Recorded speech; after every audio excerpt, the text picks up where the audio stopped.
Admit one, but beware, for there be monsters in there. Bundy. We serial killers. We're everywhere. Gacy. Do you have any idea how long it would take the guards to get here if you scream? Dahmer. I'm a pervert and a killer. The Zodiac. This is the Zodiac speaking. They're all here, inside the True Crime Movie Club. And now, for our feature presentation.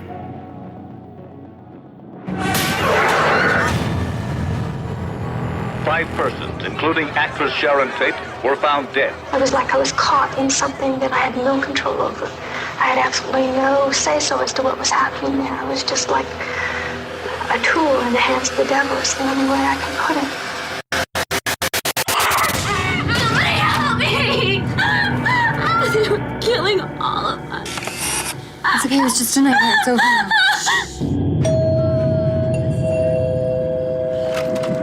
Told you before, you've got the wrong house. Yeah, cool, man. Who is that?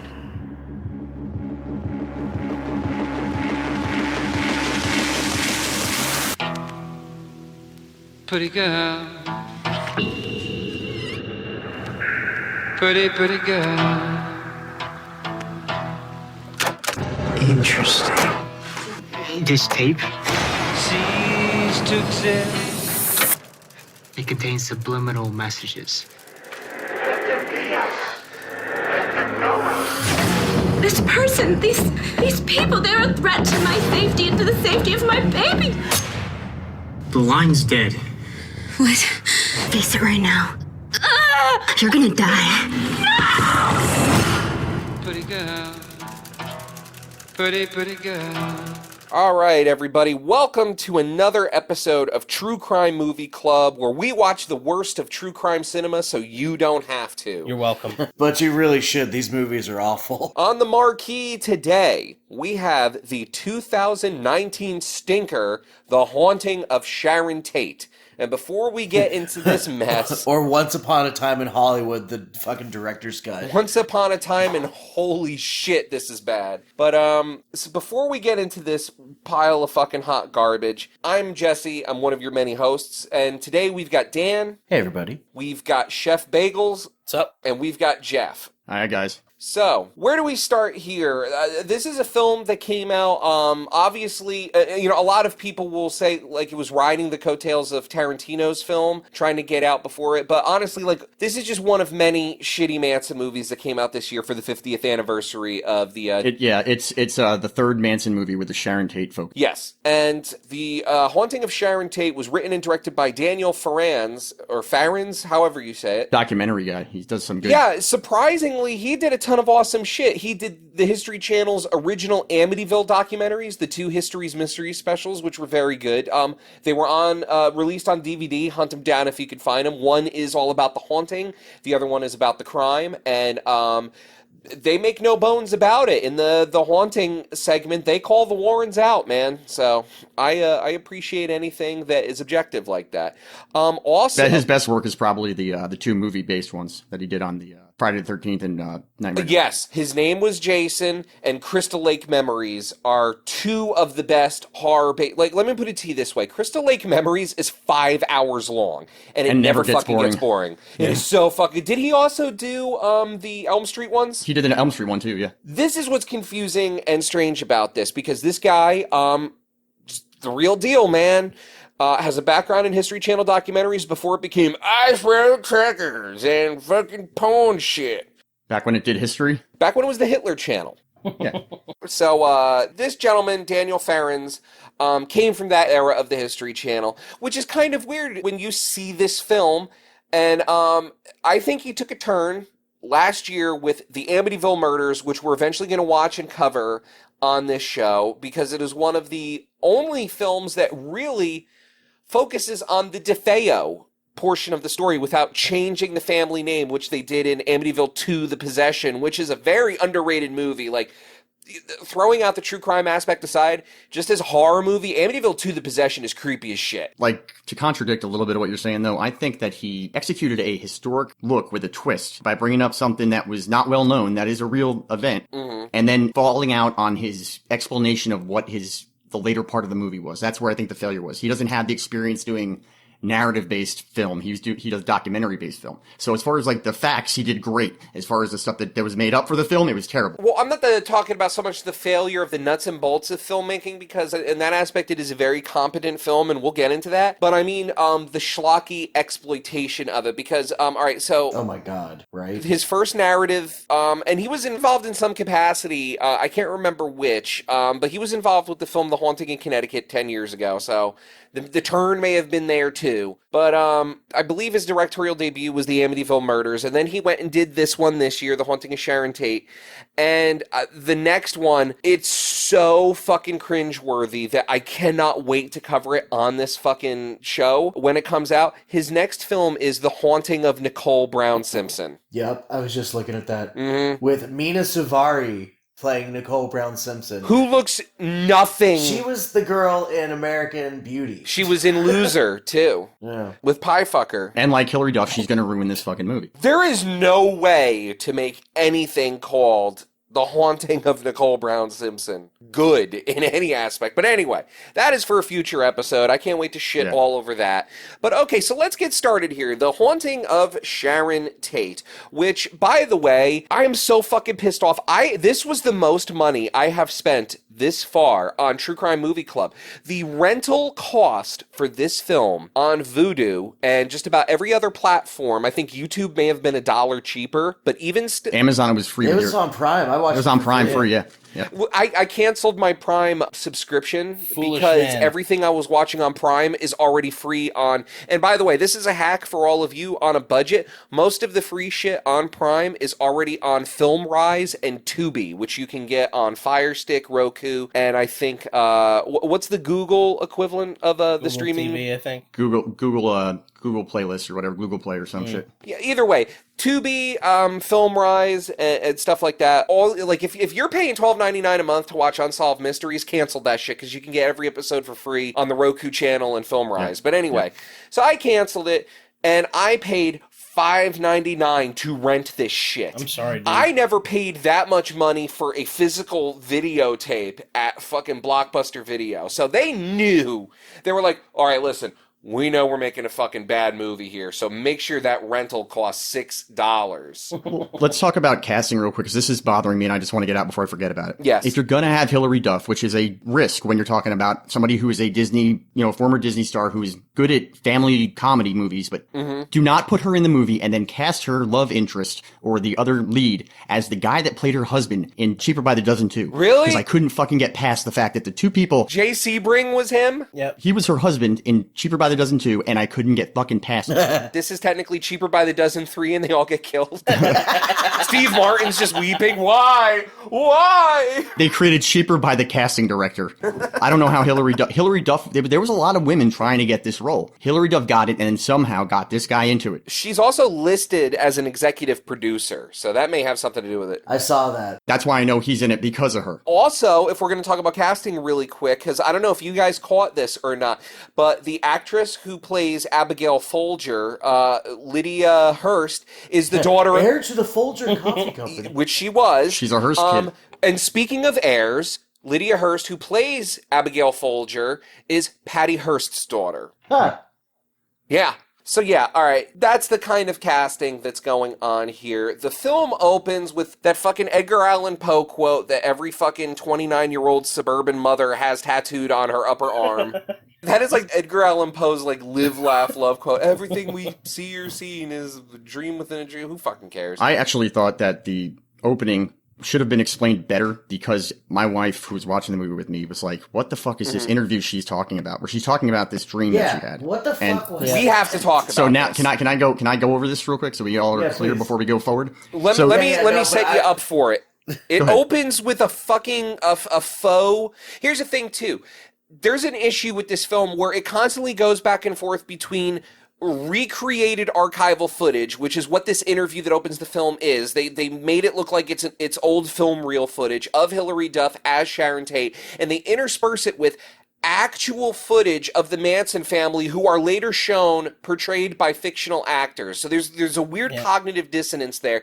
But it opens with Sharon Tate, and it implies that she gave an interview almost 1 year to the day before it happened, where she predicted in stunningly accurate detail her own fate. Jeff, take it away. All right, so just so everyone knows, this interview did happen. It was not recorded. It was an interview that she had done with Dick Cleaner from Fate magazine, where she had talked. Dick Cleaner. Yep. What a Dick name. Cleaner. It's actually Kleiner. Stick with Richard, man. No, it's Kleiner, but can't. You got to go with it. Yeah, no, you saw an opening. You miss 100% of the shots you don't take. Yeah. So Fate magazine. Shut up, Gretzky. Put out an article with Sharon Tate after she had done her first big movie. It was when it was right before she married Polanski, that douchebag husband of hers. So anyway, he's doing an interview with her, and at the time she was dating Jay Sebring, the hairstylist guy. What happened was she talked about this dream that she had when they were staying in the former house of MGM movie maker Paul. This MGM director had committed suicide, and later on they had reopened the investigation because there was a lot of questions about it. When she was living there with Sebring, she had woke up one night with somebody apparently in the doorway of the bedroom, and she got up to follow the person out of the bedroom, and down at the end of the stairs she saw two bodies that were tied up around the neck. And she said at the time that she couldn't tell if they were her and Jay, but she assumed because it was a guy and a girl, and the girl was blonde haired, and throats were cut, and they were hanging by the same rope tied to each other. But she said that the person in the doorway was actually the MGM director. But the thing is, that MGM director, without the creepy little beard, fits the physical description of Manson enough for them to completely blow off the fact that she identified who she thought she saw, because they said she never knew who Manson was, so maybe she saw a premonition of Manson. And do we know for a fact, because this interview was not recorded, I'm assuming this was a print interview? Yes, no, the print interview has the name in it, but everyone that's used it as she had a premonition since then has excluded the identification of the ghost. Was it published before she was killed? Yes, absolutely it was published. It was published and within weeks of the interview. And we can verify that? Yeah, I verified it. Okay, because here's the thing. Because I was not aware of this, and I wrote this down Nor to was the point. Nor was I. Okay, now, the murder eventually did happen that way. She was tied like a noose around the neck and then tied to the body of Jay Sebring. Now, you could kind of just chalk that up to the killer imitating the scenario that she just described in the interview, which I'm not saying happened, but I mean, it's less of a, like, if it's out there a year beforehand, you can't really, like, chalk that up to, like, a premonition when someone could just go, oh, I could kill her that way. That's an interesting... do you know what I mean? Where the movie fails is the movie takes that and narrates a false narrative beyond that. She didn't have a continual feeling of doom or anything, and there was not like an increased amount of dreaming it was a single dream that she'd spoken about in a single interview, because it was a question about whether she had ever had any experiences that she couldn't explain or something like that. I don't know what the question was, but I've read her response to it, and she made it clear who she thought the ghost was, and made it clear that she could not tell for sure it was her or Jay Sebring. She just assumed it was one of them because she took her like 2 days to realize it was a dream. Like, she doesn't remember. She literally thinks she was awake for it, the whole thing, and that's how vivid it was. Having said that, this was the 60s. There was a lot of drug use going on. And what? She was a very much party girl before she got pregnant, which is the whole reason why that director loved her.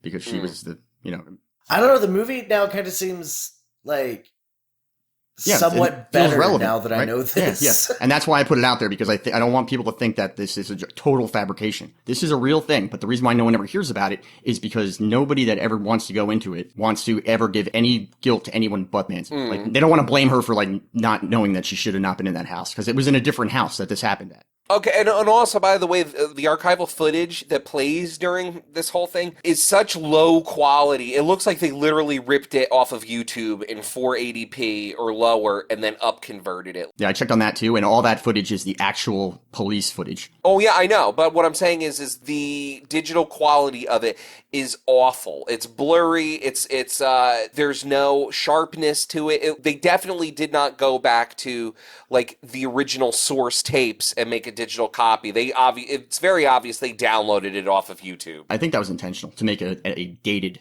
for this story, but here's what's going to happen kind of thing. I'm not talking about it being degraded. I'm talking about it being like, this is a 7th generation compressed digital rip of it that has been up converted to HD. And because of that, you see like digital artifacts. Either way, so there's slow, brooding pans of the murder scene in a house that looks nothing like the original house. Just like with the previous entry on True Crime Movie Club, the house is too small. The living room kind of resembles it, but it's not as big as it was. Unfortunately, the crime scene photos from this murder have been out there for years. They're very disturbing. But it was a very large living room that they were found in, and in this movie, the outside of that house didn't look at all the same either to me. It looked nothing like it. At one point, I thought, like, is this supposed to be the Spawn Ranch? Because it looks like a big barn that they pull up to at one point. Also, the guy that plays Wojciech Frykowski looks just like Matt Smith in this. It's cracking me up the whole time. Yes, I was like, man, they're fucking up Doctor Who right now. Yeah, which is funny because Matt Smith plays Manson in Charlie Says. Huh. How's that performance? It looks awful. It's like ABC Beatles movie of the week level wigs, from what I can tell. So it's like this movie. I know it's jumping ahead, but can we just talk about real quick when he discovers backmasking and he's like, Helter Skelter, you know, like the Beatles song. It's like, come the fuck on. Do you really need to put that fine of a point on it? Dude, that whole monologue he does, though, is just so... We're going to get to that because, it's fucking crazy. Stephen Parent never had a conversation with Sharon Tate to begin with. So. Yeah, no, he was... Wasn't he there dropping something? Didn't he like try to sell a wristwatch? He was visiting the guy that lived in the guest house behind the thing to sell him a radio. Yeah, he didn't even make it out of his car. Mm-hmm. The movie, by the way, for like the first half hour of the movie, just takes every opportunity to remind us that Sharon Tate is pregnant. And it does a big, giant historical flaw in the very opening scene. Which is, I may not have caught that. Which is that? So Abigail Folger and Sharon Tate did not like each other. Abigail Folger was friends with her husband, not with her. And they were living at that house against her wishes because he wanted them there to keep an eye on her. And her and Frykowski was on a drug binge from hell this entire time. Yeah, and Frykowski was buddies with Polanski because he was an aspiring screenwriter, correct? Who was also a former Nazi death camp survivor. So this guy survived the Nazi death camps just to not survive the Manson family, which is sad. As a child? Yeah, he was a Jewish Czechoslovakian immigrant. God damn, man. Who lost his whole family and survived. And that to me is that's as tragic as Sharon Tate dying. But this guy was on a giant drug binge. Well, I mean, there's nothing more American than that. I mean, let's face it. You know, you fucking survived the Holocaust in Europe to come here and get killed by hippies. So Right.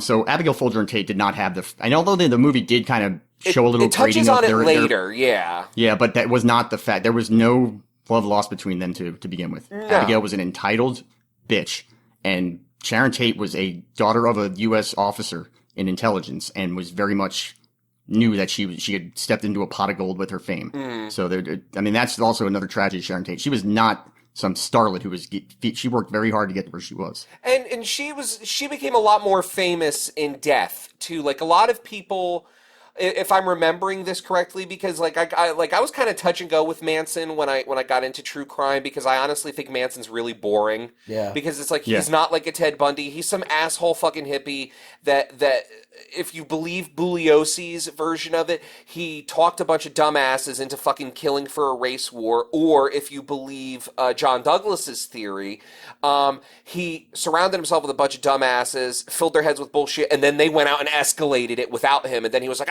fuck, now I gotta play along with this shit. Uh-huh. But that's a whole other can of worms. Right. But anyway, your Charles Manson sounds a lot like your George Bush, and I'm not mad about it. Because it's like no. Wait, they're not the same.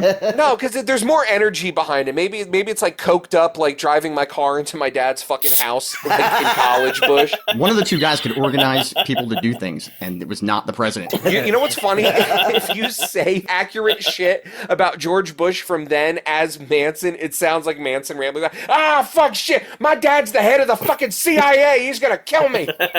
Wait a minute. So if Bush was the head of the CIA during MK Ultra, and Manson was a possible MK Ultra victim, no, I'm just kidding.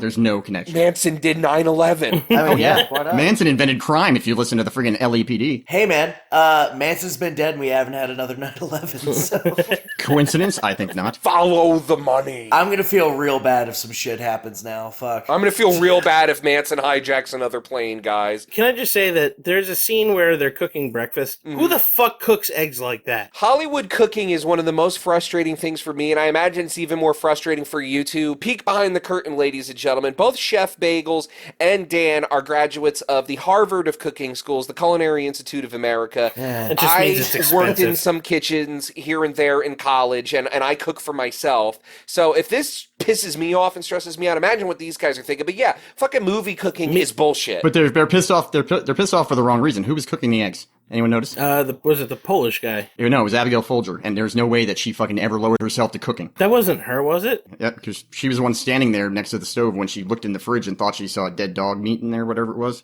Well, yeah, because Hilary Duff at one point opens up the. We'll get to that too because that's part of the escalation. But yeah, so the movie just for the first third of the film, it never misses an opportunity to remind you of how pregnant she is, and Oh my god, it does not. It's just like the whole time she's cradling her stomach, looking wistfully in the distance, and it's like we get it. Like yes, the tragedy of this murder cannot be understated, but it veers into emotional manipulation at that point in an attempt to be deep. But yeah, most of the first third of this movie is Sharon and the future victims just sitting around bullshitting and playing occult games because this is a spooky movie. So Although that was a pretty cool talking board. yeah, that one was from like the 40s or 50s. I'll have to get a hold of Bob Murch from the Ouija Museum and ask him which one it was because it looked like they didn't make it for the movie. It looked like an actual. I mean, I've seen a lot of interesting ones. Like there's the ones that was it the one that has a drop of water that thing rides on the plectrum or whatever it's the called. planchette, yes. The planchette rides around on a bead of water inside like they had That's so many dope. cool things. Yeah. It took me until now to realize there were many different types. Dude, occultism of fucking rules. like Ouija. I thought it was just Ouija boards. And No, there was fucking what the hell was it? There was the Raja board, which was in a very underrated film, very fucked up and sad film, but it was called Radio Flyer. It had Joseph Mazzello, Tim from Jurassic Park, and Elijah Wood in it. Right? I think it was. Dude, that's a cool great movie. The movie is so fucking good. Oh my god, it's sad. It's horribly sad. There's a big theme of child abuse in it, but wonderful film that no one talks about. I had a Radio Flyer wagon. I remember Everyone those. did. That's why it was another piece of emotional manipulation. Let's face it. But Tom Hanks, man, fucking Tom Hanks is in it. Can't go wrong.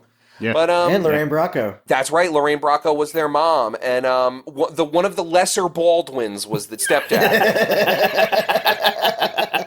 It's true. I believe it was. It was William Baldwin. Was it Billy? Lesser Baldwin. Adam Baldwin. No, yeah, that's right. Adam Baldwin, who later played Who was Fred also Hayes. in Serenity. He was in Serenity. Adam Baldwin is not one of the Baldwin brothers. There's a separate Baldwin. Really? That's a misconception. He's a completely not related. No Baldwin. way. It's a misconception. Hold on. Total true story. We need to investigate this. He's from Winnetka. Holy shit.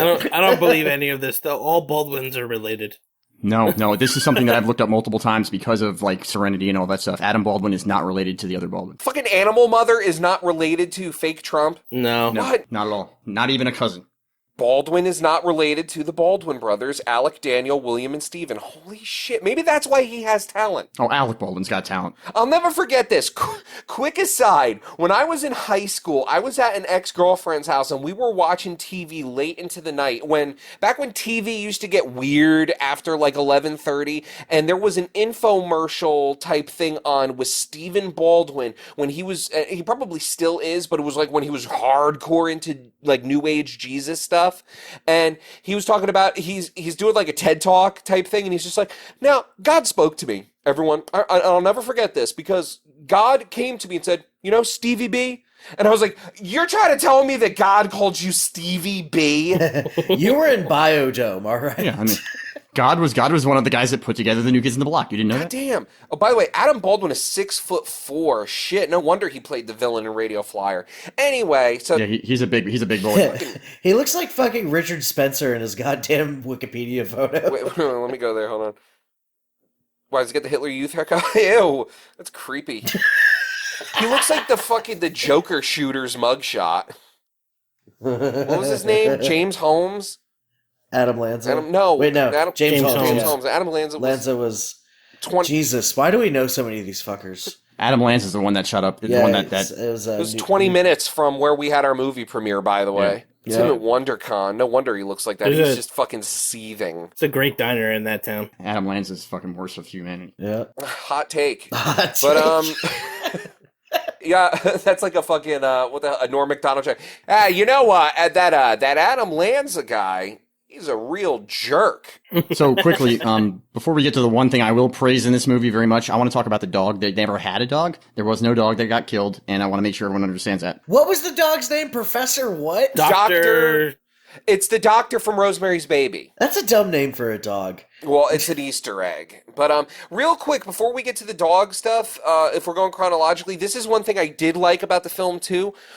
Whenever Manson is shown, he's always shown in shadow and kind of blurry, which I thought was a cool choice because, let's face it, aside from Once Upon a Time in Hollywood and Mindhunter, Manson is always fucking miscast. No one ever looks like him in any movie. So the fact that they were like, okay, let's not even bother trying and let's show this guy as a shadowy kind of boogeyman kind of figure, I kind of liked that. And the one rewriting in history I did like was to make that blurry, not knowing who this person is kind of thing. They never showed the one incident where she did see Manson, which is when he came to the door and the groundskeeper sent him away to the back. But she had actually saw his face for a split second, like 2 weeks before the murders, when he came to the house looking for what's his face. Did they combine that incident with the one where Jay Sebring answers the door in this movie? They did, but they didn't go into the whole more of him talking to Manson, and it wasn't Jay Sebring that had that interaction. It was the actual groundskeeper who they never showed in the movie, which is fine. I'm fine with that choice because it helped with what they were selling. Getting to the dog, the dog's name was Dr. Saperstein, which is like hearing that fucking Polish guy shout that into the fucking ether. Dr. Saperstein. I was like, look at you and your tidy whities, you Crispin Glover looking motherfucker. Yeah, but no, Dr. Saperstein is one of the characters from Rosemary's Baby. I've only seen that flick once. I've never bothered with it, to be honest. You should. I know I should. I know, like, because it's like Psycho and The Birds. It's a seminal. You have to watch it just so you have your horror education. But I've heard it talked about so much where it's just like any suspense from it, I think would be like lost on me just because I know exactly how the fucking movie progresses and ends now. But it's and who made it. That's also who made it. Yeah, and I don't want to support that piece of shit at all. Fuck Roman Polanski. Right. And I've said this before and I'll say it again. If Quentin Tarantino had any fucking balls, spoiler alert, he would have altered history so that piece of shit was home on August 9th, 1969. And that's all I have to say about that. Number 1 on True Crime Movie Club's list of terrible people. Roman Polanski. And he will never be dethroned. Which I tell the director he did a really cool thing by showing how everyone was recognizing his absentee husbandry during this whole time. And I think that was very well done. Yeah. I support that decision. Because there's no evidence that anyone thought that. He's a piece of shit. Did you know that when he came back after the murders, that he told the police he thought Bruce Lee did it? Yes. Yeah. Actually, be careful with that. I got some additional info at the end. Then we'll go into that. Yeah, what a fucking piece of shit that asshole is and was. But okay, so immediately after the first encounter with Charlie at the house, which I liked because it was like it's almost like hearing it over the shoulder. Like every time you show the first reveal of Manson in a movie, like they do it in every Beach Boys movie and every movie about the family. It's always just like the slow tighten into the face, and it's just like, hey, brother, I'm God. And this one it was just like, oh no, like if you didn't know who Charles Manson was, it's just like, who's that fucking weird dude at the door that's just like, oh, okay, I'm sorry, brother, and walks away and shuffles off. Like, I liked that. Right. It was from the point of view of the victims. Exactly. And that was accurate. It was perfect. It didn't hype him up into something, and even though it showed him in shadow, it did not make him out to be this larger-than-life villain. It's like, okay, who's this fucking creepy guy knocking on the door? So I really dug that. Matter of fact, my wife had actually asked me later on if Tex Watson was the guy that she was seeing, and I told her no. Nah. Which, and Tex always confuses, like, did Tex have long hair at that point or not? Because every time I see him, yes, Tex Watson went, at the time that Tex Watson committed this, he was full on. Yeah, he had that shitty Beetle bowl cut. But anyway, so yeah, immediately after Manson's brief first appearance at the house on Cielo Drive, which by the way, Hilary Duff as Sharon Tate makes a huge point to reveal that Cielo is it Italian for heaven? Spanish. These fucking romance languages. Anyway, I'm just gonna dismiss fucking millennia of history. So let's see here. So almost immediately afterwards, she begins hearing strange noises and moaning inside the house in the middle of the night. We're treated to shots of shadowy figures peering in through the windows. There's mysterious pounding on the doors. You know, Wojciech answers the door. There's no one there. The dog runs off. Is this the same dog that's later found dead, by the way? Yes. Yes. Mm-hmm. Which is not a non-existent. The dog looked much bigger when it ran off. Well, because they only found like remains of the dog. Somebody had slaughtered the dog. Oh, okay. It's like, it seems like maggots took hold real quick. Yeah. Which they do. Yeah. I mean, they do. They do. They're hungry. But yeah, the dog didn't exist in the actual historical account. So yeah, and like we said, the dog runs off, and then later on, when Sharon and Abigail are having this walk through the you can't really call it the desert, but you can't really call it the woods either. It was the hills. It was the Hollywood Hills. Thank you. They're taking a walk. Backyard look. It was the overpass look of the backyard towards the main. The part scenic of trail behind their home. They're taking a walk together, and at one point, is it a hallucination, or is it presented that they actually encounter two of the Manson girls? Well, the whole film is questionable about hallucinations, so I don't know, but I took it as I think that was like that was real in the movie. Abigail Folger, she reacted to them too. So she did, okay, because they both stopped and she's like, yeah, let's go home. So we need to talk about them real quick too, because this is like fuck, how do I even talk about this? One of them, Susan Atkins, whatever, you know, she's just spooky and evil in this every time you see her. But for some reason, and how do I put this without sounding like an asshole? Okay. For some reason, a predominantly Asian actress, Fievel Stewart, was cast to play noted white lady Patricia Krenwinkel. So it's the opposite of whitewashing a movie? Yeah, it's weird. And the weird thing, too, is Patricia Krenwinkel had like a million, just like most of the other Manson girls, had a million different nicknames, one of them being Yellow. And that is the nickname. They never refer to her in the credits or in the film as Patricia or Big Patty or Krenwinkel or anything. She's just called Yellow. And they cast an Asian lady to play her. And I think that the visual casting for Susan Atkins was correct, but I didn't think she was as obviously fucking psychopath as I believe she was in real life. Yeah. I think that actress who played her did it a little bit reserved, where I think she could have went full retard, if you want to say it, to do that. Well, we're talking about a woman that stood over a pregnant lady and said, bitch, I have no sympathy for you, while stabbing her to death. So, I mean, yeah, you cannot understate that performance, as sad and remorseful as she wanted to sound in prison later. Right. And let us not forget, the whole reason this whole house of cards came falling down is because she was bragging to people in the prison that she had killed Sharon Tate. So, you know, duh. Yeah. But anyways. Yeah, a young friggin' manipulative, psychopathic girl is not going to keep her fucking mouth shut. That is the number one lesson. Yeah, I'm sorry. I'm tired of all these fucking people trying to make it out as Manson was the only horrible one, and he manipulated a bunch of would-be Harvard graduates into doing this terrible shit. No, they were all fucked up, and they all went along with it willingly. I'm sorry. All of them except for the one that left. Well, yeah, of course. And there were several that left. I mean, there were quite a few people that were just like, this is fucking weird, and everyone here smells, and I'm fucking out. And, Linda Kasabian, too. She was kind of cool. Yeah, Kasabian, she's kind of given a pass, but I think her guilt lies in her not going and telling anyone that.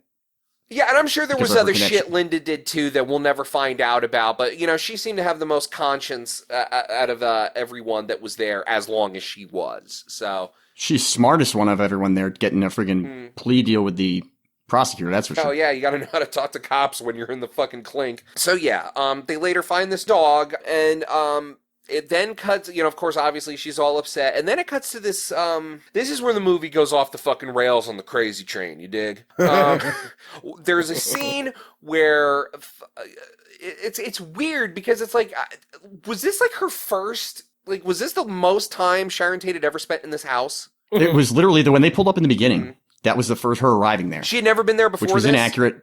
No, so that's why when they walked in, they had like the surprise. But the reality of the facts is that she had lived there with her douchebag husband for almost a year before he left to go make his film and moved in. Like they were there for a while. All right, so there you go. That makes this even more stupid because this next scene of her wandering around her house like it's someone else's house. It's like those old like Dracula and Frankenstein movies where like Harker or a visitor to the castle is like wandering around like eavesdropping and snooping on things when they shouldn't be. It's like it's her own fucking house. And so she's in it. Well, they were renting it. They didn't own it. They were renting it. Well, yeah, but there was a room. There was a room that had a bunch of old stuff in it that they just left. So it was it's a misplaced reality. There was a room with a bunch of the last tenants who were the Terry Melcher, Melcher and Bergen, and that was the house that the Manson family believed Melcher lived at. So it wasn't accurate. Isn't that fucking crazy that Murphy Brown lived in that fucking house? Well, no, it's crazy. No, I got some. There's a really big crazy thing that happened that we're going to talk about at the end. That's not associated with the film, but there was no Charlie Manson paraphernalia at the house because if there was, they would have questioned that guy far sooner. This is part of the story that isn't really delved into a lot. The previous tenants of this house were the record producer Terry Melcher, he's Doris Day's son, right? Yes, he is. He's Doris Day's son, and his girlfriend, Candice Bergen, who most of us will remember from Murphy Brown, and she was awesome on Boston Legal, which is she's the daughter of the very famous ventriloquist. Edgar Bergen. That's right. And Edgar Bergen, this fucking piece of shit, left all of his money to a fucking ventriloquist doll and not his daughter. What a fucking asshole. Did he really? Yeah, and Candice Bergen in interviews has said that she was not shocked by that she cared more about Buddy than he cared about his own kids. Yeah, so fuck Edgar Bergen. I mean, that's sad, but Hey, Candice Bergen did great. She had a great modeling career. I know, she was in Gandhi. She's an awesome actress. So and she burned Buddy. She burned Buddy after her father died. Good. Hell yeah. She did. What a bad bitch. Wait. Yeah. Fuck She should have wrote a will for the puppet. Yeah, right. You get nothing, buddy, because you're dead. Yeah, but she fucking rules. She got out of the house, which is good. But yeah, so the connection here, this is a whole labyrinth, and this is the stuff in the Manson story that I find a lot more interesting than the actual murders. So Terry Melcher, American record producer, son of famed actress Doris Day, lived in this house beforehand. Charles Manson had a tenuous connection to him due to the fact that famed debaucherous drummer Dennis Wilson of the Beach Boys was cruising around Hollywood one day and picked up two girls who just happened to be in the Manson family, brought them back to his house to fuck them, and he went out to do some other shit, and when he came back, his house was filled with the entire Manson family, including Charlie, who greeted him by kissing his feet. In that defense, though, is Dennis Wilson was he helped a lot of bands get their opening act. And Dennis Wilson kind of ruled. Yeah, there was some talent there with Charlie, just not very good talent. Yeah. And so he was, I do believe the whole story of him trying to get this guy a record. Yeah, so, and that's where Terry Melcher comes into play. Terry Melcher had worked with the Beach Boys, he was in the circle of friends, and the story is, it's alluded to in this, it's not explicitly stated, that Manson had tried to get a record deal by giving his demos to Terry Melcher, which is what we see here.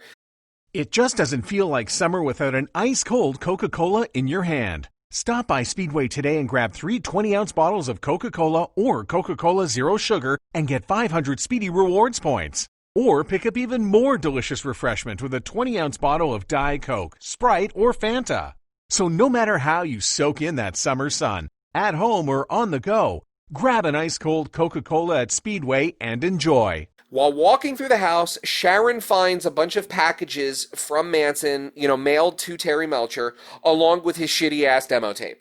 And of course... The song on the demo tape is the actual audio, which was the song that the Beach Boys did buy and then changed to Never Learn Not to Love. Yeah, we're going to get into that too, because there's that story's fucking hysterical. But yeah, so on this huge-ass reel-to-reel player, Charles Manson's shitty demo tape suddenly begins playing backwards, and of course, features creepy-ass satanic chanting, because why not? satanic. Yeah. And then the next scene, Sharon's like at the pool and she's bitching about Abigail and Wojciech, and that just immediately goes into a soliloquy about fate, which is like the shoehorned mission statement of this film, the theme, if there is one at all. Just like some Sarah Connor shit in the middle of her bitching about people being in her house. Well, I think it's poignant to what happens next, and my favorite part of the movie, to be honest. The next scene, all right, so it's kicked off again by this spooky demo tape playing on its own, and we're treated to what we think is, oh shit, the Tate murders are starting. Yeah, is that tape deck haunted? Yeah, that's the implication there, because it just starts playing on its own. Mm-hmm. And that's the thing that I have a problem with in this film. There are satanic overtones. It is at one point I think it is actually explicitly stated by Sharon Tate that the Manson cult is a satanic cult, which is not fucking true. Well, that's because they're trying to tie it to what Tex Watson said to everyone when he got them all in the same room. Yeah, which is what he said. Yeah, I am the devil and I am here to do the devil's business. Which is because Charlie told him to leave something witchy, you know? Right. If you believe that side of the story. Because, who the fuck knows what actually happened? Because you're talking about a bunch of fucking 18 to 30-year-old burnout fucking acid heads, telling 20 different variations of one story. Huh. Sounds familiar, doesn't it? Yeah, I ain't gonna get into that. There is no doubt that what happens at the beginning of this scene between Abigail Folger and Susan Atkins did happen. That did happen. And that's just so fucking creepy. How do you just see someone in your doorway and they look at you and walk away? And this happened 20 minutes before the murders kicked off. She waved at him. Yeah, it's 20 minutes before. Susan Atkins was in the house for 20 minutes before they came in, and she never said a fucking thing. Wait, that actually happened? Yeah, she walked past the window and waved at her, and Susan Atkins waved back. No, she was in the doorway. She was in the hallway. She was in the house. I thought that they showed her walking outside by a sliding door. No, they showed her coming. They showed her coming in the window that was unlocked, and then they show her walking down the hall, looking in that one bedroom that at Abigail Folger was reading a book. Is that what happened in real life? She got into the house. That's absolutely the account that was. Shit. I don't know. Maybe they were on acid. Who fucking knows, man? But also, the only living witness to that is fucking Susan Atkins, and you can't really trust what she says either. So, but yeah. So when I saw that scene, just from tangentially hearing about the waving encounter between the two, I knew oh shit, are the murders are about to start? And then Dan and I did the same thing here. Yeah, I did the same thing. We checked our timestamps. We paused it. It's 45 minutes into a 91-minute movie. What the fuck is going on? We all have the same mind. Yeah. We all have the same mental problem-solving technique because I did the same exact thing. I was like, cool, the movie's almost over? Once I realized they were going through the actual murder, completely historically accurate to what is the reported version of what happened there, I was like, just one thing was wrong. There was only one thing wrong with that whole thing. Which one was that? That he did not shoot Sebring. Yes. He shot Parent and then beat Vika Strukowski to death with the gun, breaking the gun over his head. Yeah, he beat him to death with the gun, and the grip broke in his hand. And was found outside the next. Because he was on fucking acid. He had no pain threshold while he was doing this. That's the scary fucking thing. These were acid heads doing this. And fucking Tex Watson, by all accounts, was already almost completely brain fried on fucking acid. Right. So, but yeah, and in that scene, another positive, if you could call this a positive, that I will give to it, it is one of the more realistic Hollywood portrayals of stabbing. Usually when you watch stabbing in a movie, you can tell, okay, the actor's going easy, so he's not, hurting the person below them with a stunt knife. Yeah, no, he was getting it. He was punching with a fucking knife in this movie, man. And the Abigail Folger last line that she says was what she said. Yeah, I'm already dead. Yeah, that comes straight from the transcripts. Yeah, that's, it's brutal. I mean, there are no two ways around this. I mean, one of the reasons that this story lingers is because of how fucking brutal it was, and horrific and nightmarish. Oh yeah, I was watching it with my wife, and because she seems to love these movies, it's great to have somebody to watch them with and make fun of them. Yeah, no, I make Andrea watch it with me too. My wife suffers enough. But she was like, holy shit, I thought I knew about what happened with the Manson family, but I didn't know that it was this brutal. No. The crimes that we cover, guys, and that we follow and love are always way worse than what is put out. Always. Manson family matters. Did I do that? Whatever happened to predictability? The end of this murder scene, though, she wakes up shocked from her sleep. And this is the morning of the actual murders that she wakes up. Yeah, it's oops, dream sequence. Everything from this point is just one day. Yeah, so it fakes you out, you know, it's like the Velociraptor in Jurassic Park 3. Alan! Dream sequence. So, look, this needs to be said. Hilary Duff's voice is really fucking annoying in this. I don't know if that's her natural speaking voice, because I haven't watched a Hilary Duff movie in 15 years, or if this is her trying to sound like archival audio of Sharon Tate, but her voice is really fucking grating in this. Yeah. I whenever she first started talking, I was like, what is this accent she's doing? It's a strange choice. She was trying to do a Texas accent, because Tate's family is from Texas. From Dallas. But she was a military brat. Right. She never grew up in Texas. She grew up all over. And so that morning, during the breakfast scene that we talked about before, she opens up the fridge and she starts hallucinating rotting animals in there, which is another classic horror trope. Yeah. But also a callback to the supposed dog. To the dog. And then it disappears in front of everyone else, so she's the only one seeing these things. Mm-hmm. So then we were treated to the dumbest fucking scene in this fucking movie. It is offensively stupid. Sharon Tate comes across Stephen Parent. He's working on his car in the driveway, right? I think they kind of tried to make him a amalgamation character between the guy that Parent was actually there to visit, which was the guy living in the guest house. Yeah, the housekeeper. No, not the housekeeper, the guest house guy. The groundskeeper, right? Yeah. Yeah. Yes. He was an employee of the guy that owned the place, but Parent was there to meet him. Yeah, so he's like working on his sweet ass fucking muscle car in the driveway, and she sees him doing this and figures, oh, he must know how to do things. Except the guy couldn't change a taillight. Yeah. He seems like a nerd. Well, he was showing her his apartment in the back, which was supposed to be the guest house, and she saw the audio equipment and asked him what he knew about audio. For whatever motivating factor, she ends up in the Winnebago behind the house with Stephen Parent and asks him to analyze Manson's stupid ass demo tape. Mm-hmm. And he deduces from less than 5 seconds of listening that it contains subliminal messages, which, spoiler alert, it does not in real life. Now, the producers of this film have used the actual recording of Charles Manson singing and playing guitar on his song Cease to Exist, and they dubbed spooky shit on top of it. The film goes as far as showing the song saying Helter Skelter when played backwards, which again, it does not in real life. And Stephen Parent then, out of nowhere, starts rambling about how Manson saying the title of a Beatles song over and over is like the fulfillment of a prophecy, which again plays into this bullshit theme of fate that this film is desperately trying to sell, I guess in some half-hearted attempt to come off as artsy. But, fun fact, prior to the murders, Cease to Exist was covered by the Beach Boys as Never Learn Not to Love on their 2020 album, and the band decided not to credit Manson and keep all of the money for themselves as payback for the Manson family trashing Dennis Wilson's house, stealing his clothes and gold records, destroying his Mercedes-Benz, and for racking up what has been described as, quote, the biggest gonorrhea bill in history.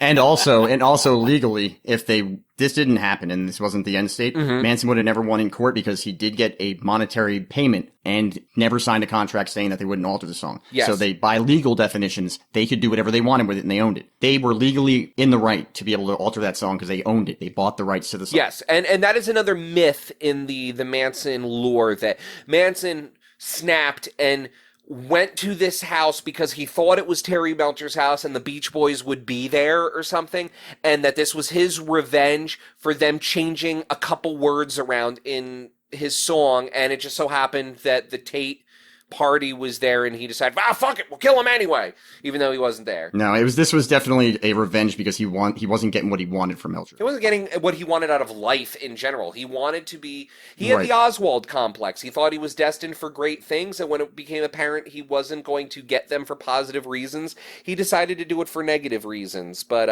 anyway, so yeah, going further into the film, we're treated to more archival documentary footage of the real people being portrayed by actors and actresses in this film. This time we're shown the real Sharon Tate, and not just like a quick thing where like if you blink you don't notice that, you know, that's the actual person and not recreated footage with Hilary Duff. Like Sharon Tate is shown in close up for some bizarre reason, like the actual Sharon and the actual Roman, while Hilary Duff is wistfully looking at her wedding dress. That was the photo of them on the wedding day, which she the next day won the Golden Globe for her portrayal in Valley of the Dolls. So it's fucking weird. Like, seriously, you couldn't get her in that dress with some fucking random Polish actor for 5 minutes and then put a black and white grain filter over it. It was just, I don't know, it was a very weird artistic choice for me.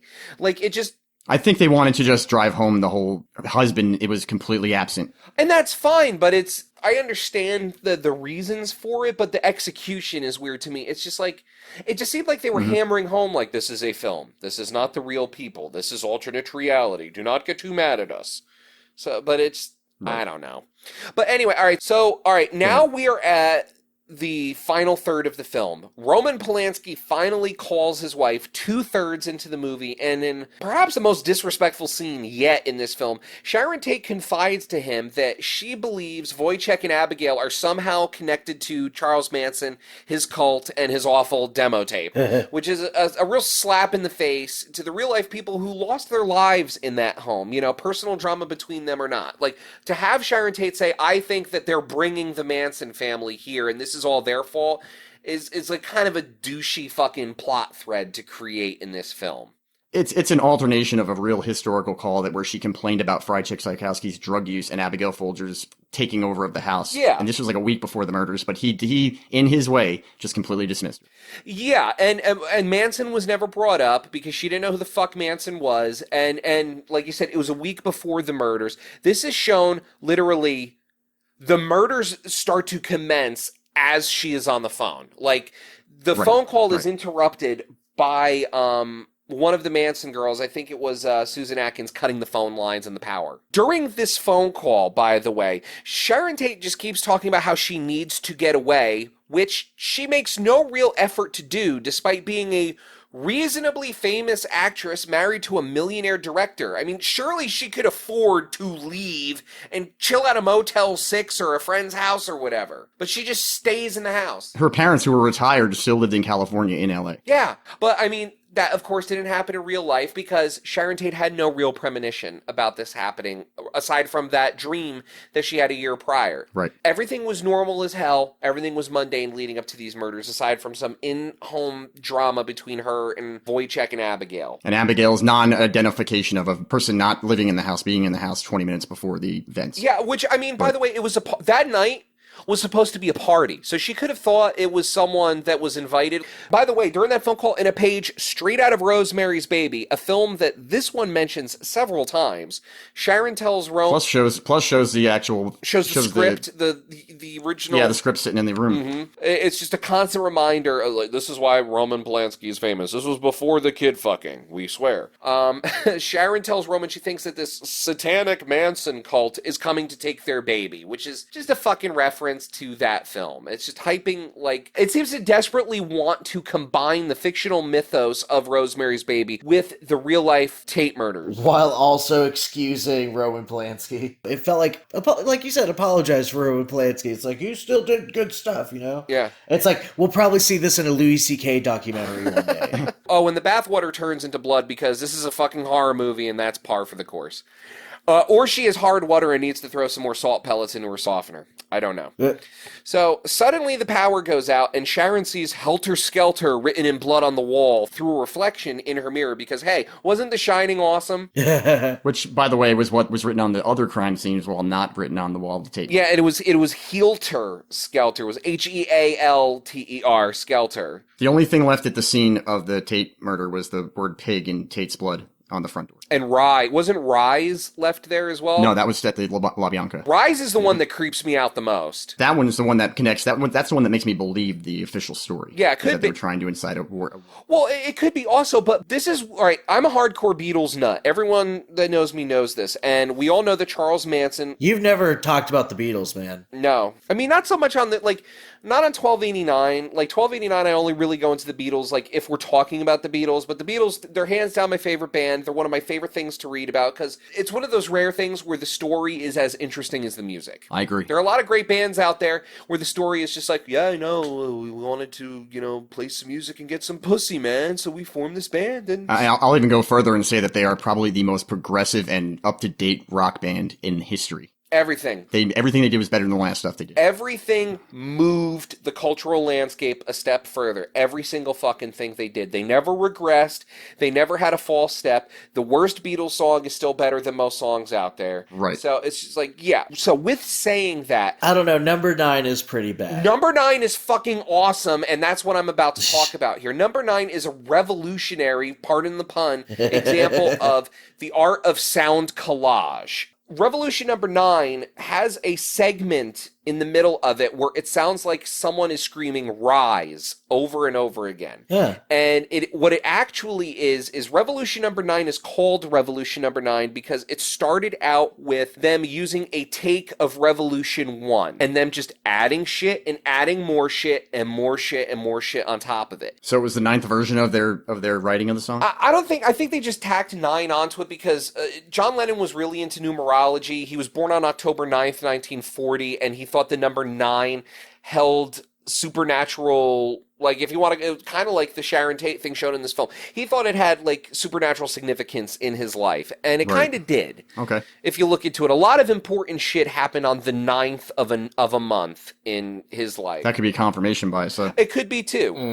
My favorite number is 7. I don't think it has any control over my life, but, he was an artist and he was into weird shit. Yeah. So anyway, the part of the song where it sounds like someone was saying "Rise" over and over again is just the part of Revolution where Lennon is singing "All Right," but you only hear the "Rye" part of it, so it sounds like someone saying "Rise, rise." Quick question, is Revolution number 9 on the White Album with Helter Skelter? Yes, and it is on the same half of the album. I believe Revolution number 9 is the second to last track on the second... On the B-side. Yeah, on the second half of it, and Helter Skelter is track number 6. Well, then I'll submit that could be relevant. Yeah, so he probably thought he heard someone screaming "Rise" in Revolution number 9 and had them write that. And so "Rise," that's some spooky shit right there. Like, they're rising up to kill. You know what I mean?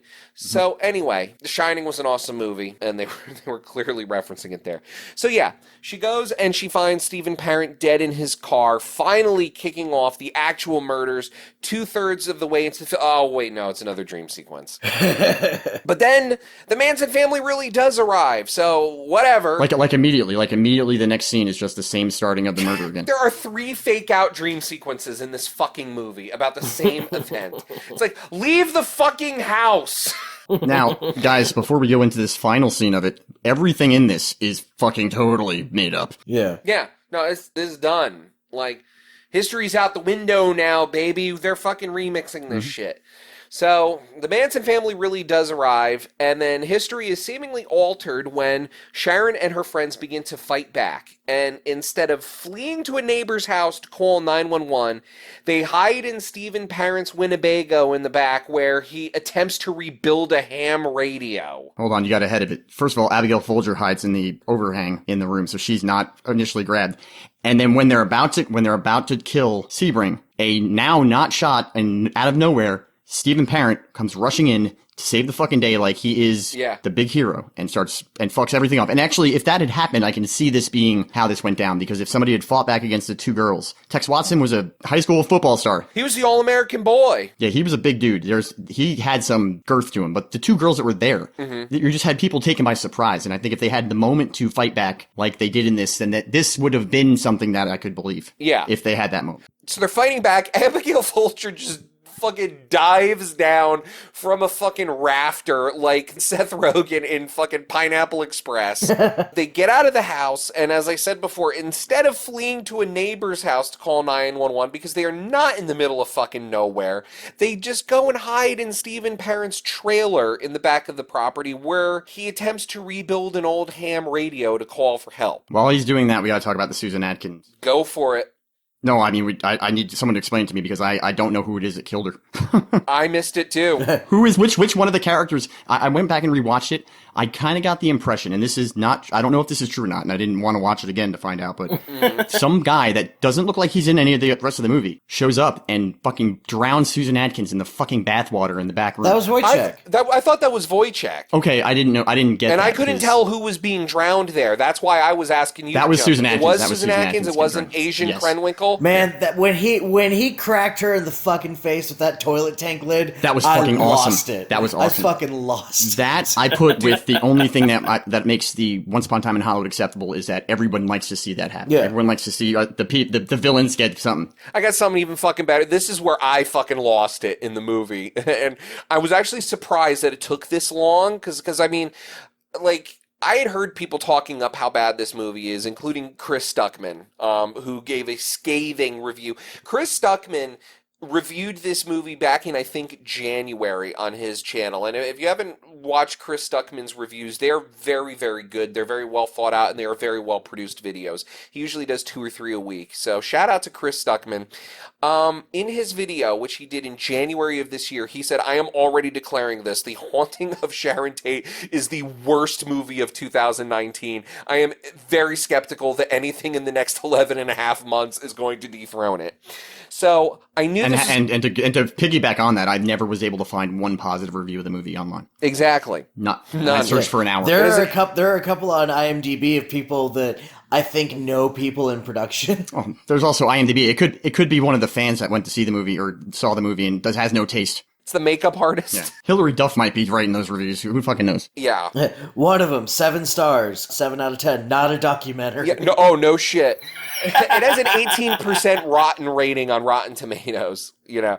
Wow. So it's good. Yeah. So it's not the worst movie but ever. I was surprised that something this stupid happened this late into the film, because this is literally like the last 10 minutes of the movie. At one point, when Tex Watson breaks into the trailer while they're all hiding, Stephen Parent literally deflects a bullet from Tex Watson's gun with a shovel. Yeah. And so just so we know the reality of it, Stephen Parent was a 16-year-old skinny kid, not a 6', 22-year-old. Yeah, so looking like fucking, what was the kid's name in SLC Punk? Matt? Yeah, fucking Jason Segel. He was a 16-year-old, just a 16-year-old kid who drove a very small car and was not very big. And even if he wasn't a 16-year-old kid, he still deflected a bullet with a shovel. See, I just thought that the shot that he took at him went wide over his shoulder. No, yeah, you hear, that's what I thought. Watch it again. You hear it go ting.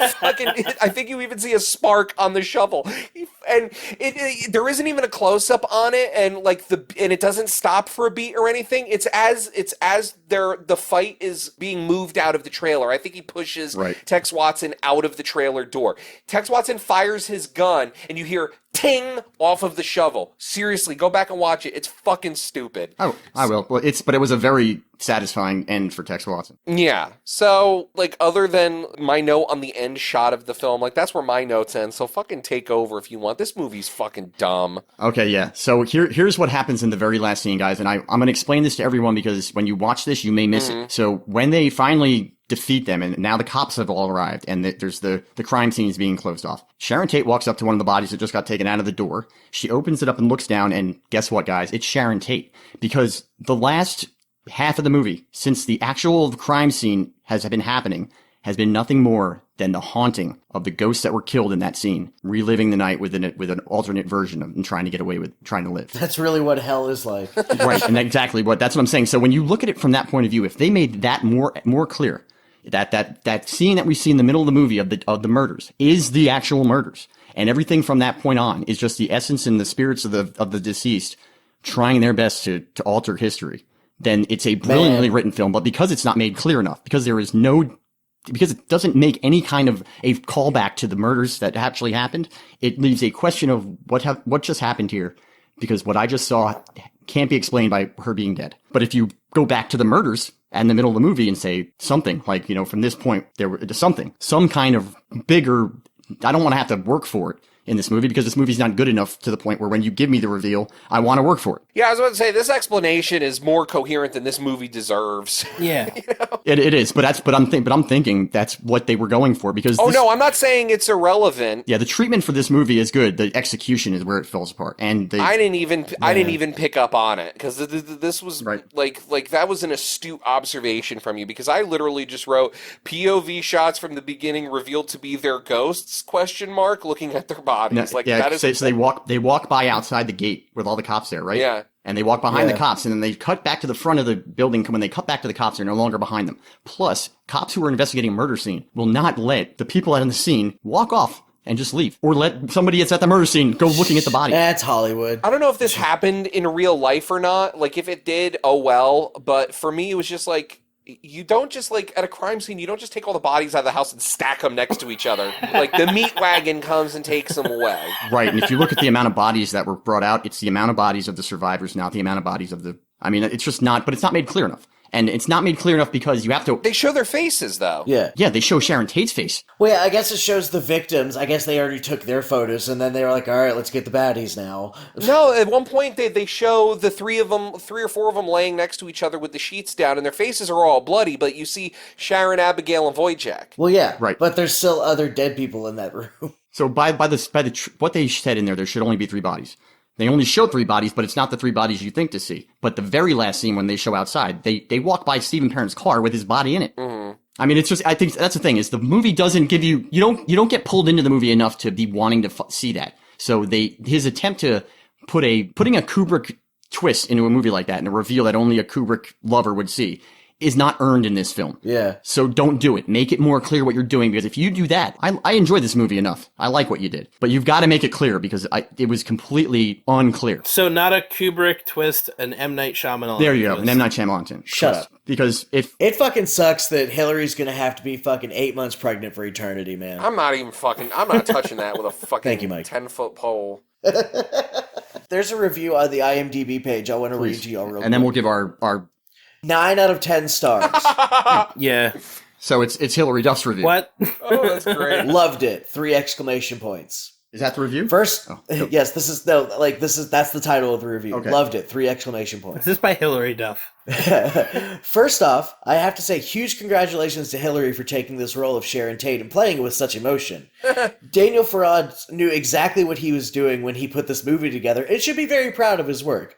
With the crap movies that are out today, this movie should have gotten more notice, and for better reasons. Yeah, okay. Yes, it is a very sensitive subject matter, but I commend them for having the balls for making a film about it. So much balls. Give it a chance with an open mind. Biggest This balls. film isn't about glorifying her death. This is more about life and living after purgatory. Let's give credit to Hilary for taking the role in a film she's producing. Yeah, she's an executive producer. 14 out of 25 people found that helpful. Well, when they see the film, they're never going to listen to that reviewer again. Well, speaking of reviews, people, it's time to bring out old Sparky. So let's go around the horn. Jeff, how many Sparkies out of 5 would you give The Haunting of Sharon Tate? I'm not going to be the one that surprises everyone. I'm going to give it 3.5 because I think that the intent and what I perceive is what happens in the movie is a brilliantly written, treated movie, great idea, but they didn't do it well enough to make it clear, and I'm not going to work that hard, like I said, to figure it out when the movie was that bad. So 3.5. So you're saying you want to see a remake in a few years? No, I don't. I don't want to see a remake. I don't want them to bring this thing up again because it's got no relevance.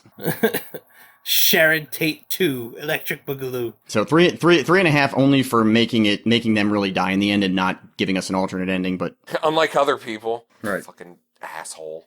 Quentin Tarantino lost me forever with that fucking movie. let me add something too. If you've got Amazon, I'd say this is a good Sunday afternoon movie if nothing else is worth watching. It's a background movie. Put it on, pay attention, you'll know exactly what's going on. I had this on in the background at like 5 on volume with the subtitles on while I read about Ted Bundy last night, and I still missed nothing, and I was still able to take 900 words worth of notes.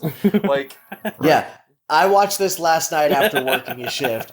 It didn't get home until 12:30, and then I put it on. So, okay, so we've got 3.5 Sparkies out of 5 from Jeff. Dan, how many Sparkies for The Haunting of Sharon Tate? I'm giving it 83 Sparkies for every year Charles Manson was alive. Fuck this movie. It was like you're gonna give it above the top number we can give it because Charles Manson lived 83 years. I thought more meant terrible. No, more means it's we're actually using real math. Okay, negative 83 Sparkies. Thank you. That's better. Much better. No, this movie fucking like Jeff's right. It was a cool idea that they fucked up. It sounds good on paper. It was made with all the grace of fucking slipping on oil and finesse of someone with bricks for hands.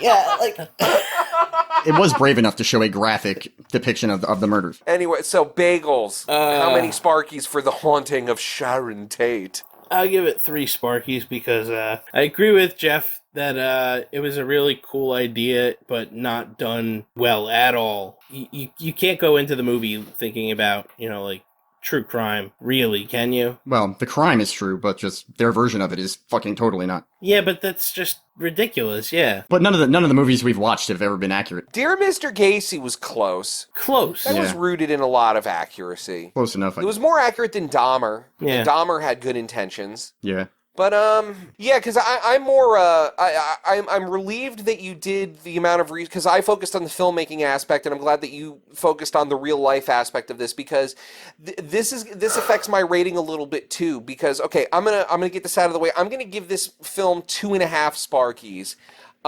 And that's mostly because... Is that an upgrade from your previous intent? Yeah, I think I was going to downgrade? give it a 1 or a 2 tops, but I'll give it 2.5, and that's mostly because the production values on this are good. It's shot well.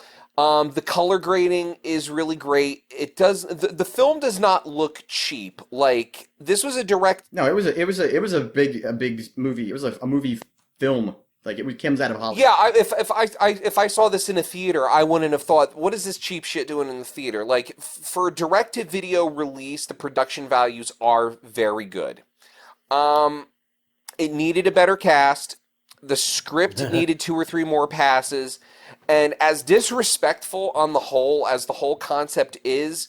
And I still find it distasteful, but I find it a little more interesting, and I can see the trajectory of how it was made clearer, knowing that premonition that she had was real. That is an interesting thing to explore, that assuming that interview is true, which Jeff says it is, that she predicted her own demise with such stunning clarity, almost a year to the day before it happened, is an interesting thing to dive into. Do I think it was executed well? No. But as a film, it was watchable. It was not a long... Like, Dahmer was a slog. The Amityville movie, at less than an hour and a half, was an even fucking worse slog. And, I mean, we can't even go into fucking authenticity there, because that was a ghost movie based on true events. But I don't know, and it's not frustrating to me. Like I'm not brokenhearted. Like with Dear Mr. Gacy. Like I was like, fuck, if this had a better cast and a little bit more money, this could have been like on the Zodiac level of a well-made psychological thriller. Because it was a very, very interesting story, and you didn't really need to change anything for it. Whereas with this one, it's just like, yeah, well, that's an interesting idea. A professional screenwriter or someone that's good at the storytelling, like Tarantino or Kevin Smith, coming in and helping this guy with his script, would have made this movie so much fucking better. Oh yeah, would have been great. Yeah, more feet and more weed. The Haunting of Sharon Tate would have been great with Jay Muse. Hey dude, there was like this crazy guy walking around. You got any heroin? No, Jay Muse would have been the crazy guy. Jay Muse would have been the crazy guy. Jay would have been Manson. Pretty good, Charlie. They would have just had him sitting on his knees because he's too tall. Jay Muse and then Silent Bob playing Frykowski, so we don't have to hear that stupid fucking accent. Matt Damon is Sharon Tate. Oh my god. To go back to casting, like, was this intended to be like Hilary Duff's comeback? Like, I bet she thought it was. Yes, there was a lot put into her performance on this. She failed miserably. Well, for casting, like, what the fuck? Was Lindsay Lohan in rehab or something? She was in fucking... wait, what country? Isn't she in, like, South America or some shit trying to kidnap kids? I'm not making that up either. She attempted to kidnap 2 Syrian refugee children in fucking Moscow. Holy shit. You guys didn't hear about this last year? No. It was like in the middle of the night, and she was wandering around Moscow, like live streaming, and she found like 2 like Syrian refugee kids on the street with like, I think, a parent of theirs, and she just decided that she was going to try and take them with her. And like Lindsay Lohan started yelling at the parent in like a weird accent. She got punched in the face too. Nice. Well, good for her. She accuses the woman of child trafficking and dubbed them Syrian refugees. Oh, so they're probably not Syrians nor refugees, but she just made that up because she don't speak Russian. At one point, she says to the mother, "You're ruining Arabic culture," and the fucking mom cold cocked her in the face. That's awesome. As the mom cold cocked her and say, "I'm Russian Orthodox Christian Church, you asshole." How is she not dead yet? I don't know. How did Lindsay Lohan outlive Sharon Tate? Well, because no one liked Lindsay Lohan as a serious actress to begin with. I mean, Parent Trap wasn't bad. I mean, she's good. Or no, It Takes Two. Yeah, but Parent Trap is just a remake of a... When she played 2 roles, man. Yeah. Or was it Parent Trap? It was Parent Trap. So back to this thing that I want to, because if you guys have seen the latest Tarantino movie, it's not bad. I'm not a big fan of alternate history, but it's not bad. And inside that movie are 2 cameos by other people. Steve McQueen's character is in the movie and Bruce Lee. There's a reason they're there. The number one reason for Steve McQueen being there, which he says in the scene at the party of the Playboy Mansion, was he's best friends with Jay Sebring. And explains the whole Jay Sebring thing, that he was a boyfriend and a whole crap like that. Steve McQueen was supposed to be at the house that night, and a last-minute phone call from his wife saying that she was coming into town pulled him away from it. And it so fucked him up that he got a gun, and for the rest of his life, never went anywhere without that gun. Well, yeah. Because he, like everyone else in Hollywood, was fucked up by this thing. And Steve McQueen, and to me, that's a great story, because Steve McQueen is one of my favorite friggin' actors.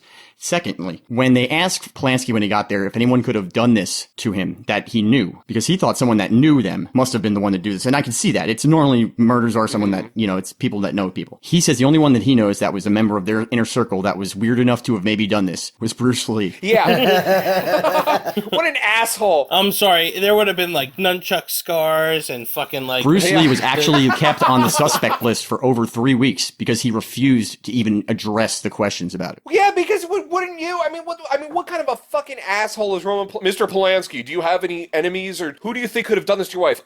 Kato did it. not to even mention the fact that Bruce Lee had a sex tape of Sharon Tate that was found by the cops at the house they gave him, and because they felt bad for Polanski, not knowing what he really was, they didn't realize that it was the original cuck film of Polanski really making a victim of his wife. And they gave him that video footage because it made them think initially that Polanski himself may have been the person who did it. Well, yeah, and that's par for the course, too. When someone is murdered, you always look at the spouse, especially when, there were the rumors, right, of her and Jay Sebring and all that stuff. So it's like, I don't know, the whole thing was fucked. But yeah, most people, think back and they're like, oh, the Mansons were probably arrested, like, right away. Nah, it was months. It took months for them to get them for this. Right. And there was also the LaBianca murders, which are almost never mentioned because, Rosemary LaBianca wasn't in the fucking vampire killer movie. They also were never mentioned because until the arrest of Susan Atkins, they'd never even connected. Didn't they think they were copycats at one point? No, they thought they were two. Yeah, they thought it was a copycat murder, but it was 2 separate investigations. Yeah, like the fucking Manson thing is stupid. Hippies suck, and this movie was fucking awful. Yeah.